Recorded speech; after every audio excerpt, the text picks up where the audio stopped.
Fala aí galera, beleza? Hoje eu queria falar sobre venda de imóveis em inventários. Eu sei que tem muito corretor que teme esse tipo de imóvel, esse tipo de documentação. Eu queria falar para você que mesmo que você não venha trabalhar com imóveis em inventário, é importante você ouvir essas informações que eu estou trazendo para você aqui nesse vídeo. Eu, mesmo antes de entrar para a faculdade, eu mesmo antes de me tornar um advogado, mesmo antes de fazer a faculdade de pós-graduação em Direito Imobiliário, eu já me envolvia com imóveis em inventário. E a maior parte do que eu sei desse tipo de negociação, eu aprendi na prática ainda como corretor. Então eu aconselho você a também ter esse interesse. Agora, se você é um corretor que não quer entender nada de documentação, então não pegue esse tipo de imóvel, porque primeiro, você vai ter trabalho, dor de cabeça e provavelmente você não vai lograr êxito. Porque para vender esse tipo de imóvel, é muito importante que o corretor se envolva na parte documental. Para quê? Para que ele seja mais assertivo na negociação, para que ele consiga a venda, mas também para ele não colocar ninguém na furada, nem o herdeiro e nem o futuro comprador. É importante você saber fazer essa seleção. Antes de eu começar a dar dicas, eu queria pedir a você que está aqui no Instagram ou que está no Facebook, para que você me siga no Facebook, para que você se inscreva no canal do YouTube da Imobiliária Escola, para que você me siga no Instagram, porque a gente tem conteúdos diversificados, interatividade com corretores no Brasil todo de forma diferente, tá bom? Galera, primeira dica que eu queria dar para vocês. Primeiro, não acredite naquele herdeiro, no proprietário lá que vai falar para você assim, o inventário está no final. Você já percebeu que todo herdeiro fala isso, o inventário está no final? Você não pode escutar isso e aceitar isso. Você precisa encontrar uma maneira de acessar o inventário, de ter noção do inventário.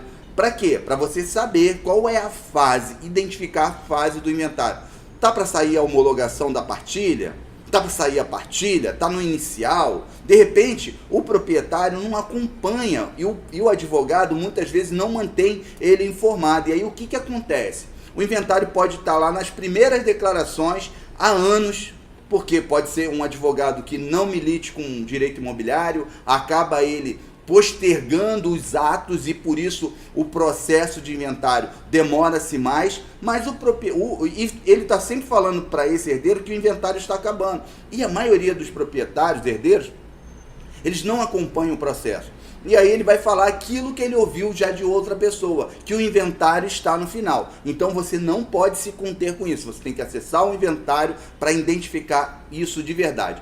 2. Se esses herdeiros tiverem em litígio, briga, sai fora, nem começa, porque eles primeiro têm que resolver essa pendência deles familiar, para depois eles realmente estarem tentando vender o imóvel. Não entra nessa, não dá em nada, é um desgaste total, é um herdeiro aceitando que venda por um preço, é outro que não aceita, é uma discussão, é um inventário que talvez não acabe, então não vale a pena você entrar na venda desse imóvel. Eu sabia escolher isso.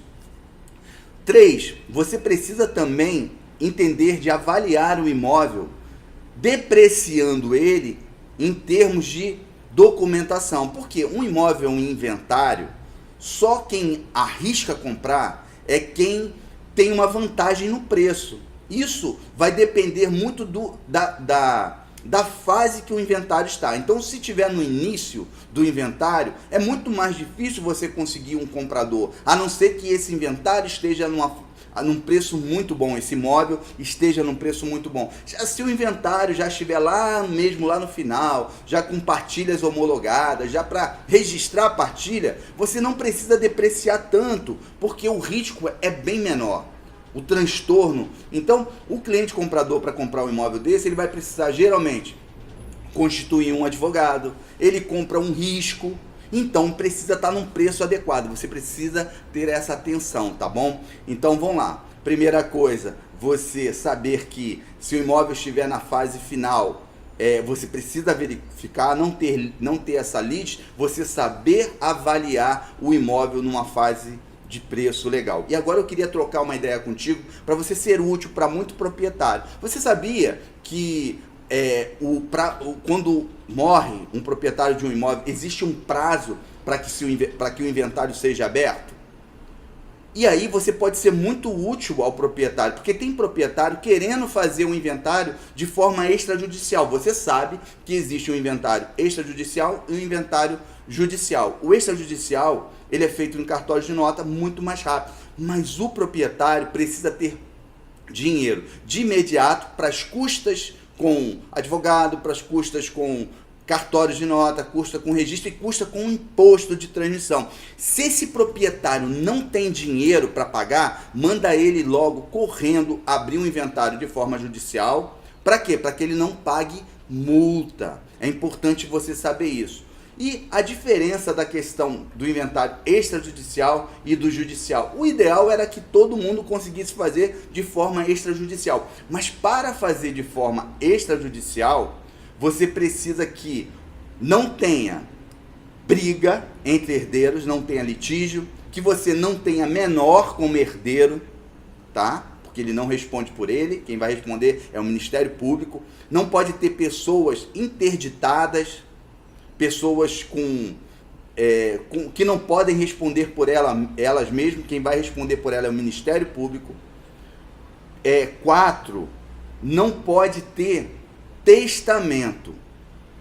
Se o proprietário antigo deixou um testamento dizendo para quem que ele quer que fique os bens, não pode ser feito de forma extrajudicial. Então, só com essas informações que eu estou te dando, você pode ser útil ao proprietário, fazer um proprietário confiar mais em você, tá bom? Se você gostou do vídeo, deixa likes aqui, compartilha ele com outros corretores, indica os canais do Instagram, do YouTube, do Facebook, da Imobiliária Escola. Aqui o conteúdo é especializado no mercado de imóveis usados e mais. Agora no mês de maio ainda a gente vai estar lançando o nosso primeiro curso online, um curso que vai mudar o padrão profissional de corretores em todo o Brasil. Tá bom, galera? Fui, um abraço!